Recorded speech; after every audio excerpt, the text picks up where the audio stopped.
au commentaire du livre des Proverbes. Et j'en suis rendu au Proverbe chapitre 22, verset 2. « Riches et pauvres se rencontrent, Yahvé les a fait tous les deux. » Les riches se mettent au-dessus. Il s'avère qu'à un moment donné, au XVe siècle, il y a eu sur l'Europe occidentale chrétienne un traumatisme terrible qui a rappelé aux gens la vérité. C'était la peste noire.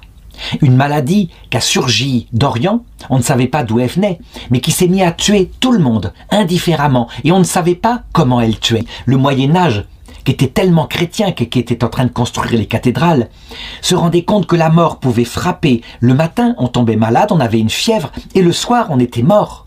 Et on peut dire que ceci a eu un effet. On le voit dans les danses macabres qui ont été dessinées à cette époque-là, qui sont effectivement très pessimistes, parce que on se met à regarder la mort comme le corps horriblement atteint par la maladie, et puis décharné, et non pas la mort comme ce qu'elle est réellement. Le Christ qui vient nous chercher, qui est de l'autre côté de cette vie, et qui est là, qui nous accueille, qui nous console, qui nous guérit. Ce qui montre que les hommes de cette époque-là, comme nous maintenant, étaient attachés à la vie terrestre, devenaient des habitants de ce monde. Et donc, n'imaginez pas que le Christ pouvait être de l'autre côté, juste le soir, on le rencontrerait. Et pourtant, la foi le leur disait. Toujours est-il qu'il est sorti ici une leçon, à savoir ce proverbe. Riches et pauvres se rencontrent, Yahvé les a fait tous les deux. Parce que les riches comme les pauvres mouraient pareillement.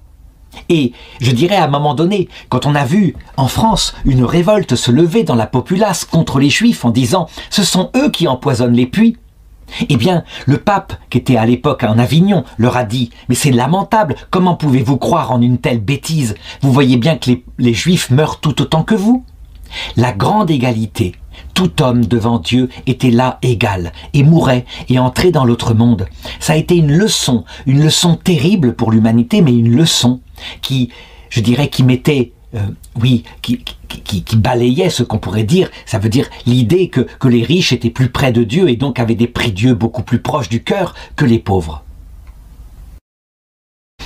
Alors, si je peux commenter ce proverbe, pour ce qui est de la vie terrestre, déjà on le voit qui s'applique, mais pas tellement, sauf dans les cimetières, où on voit que les riches ont des grosses tombes belles, les pauvres ont des tombes humbles et pauvres, mais il n'empêche que la grande égalité est remise aussi à sa place.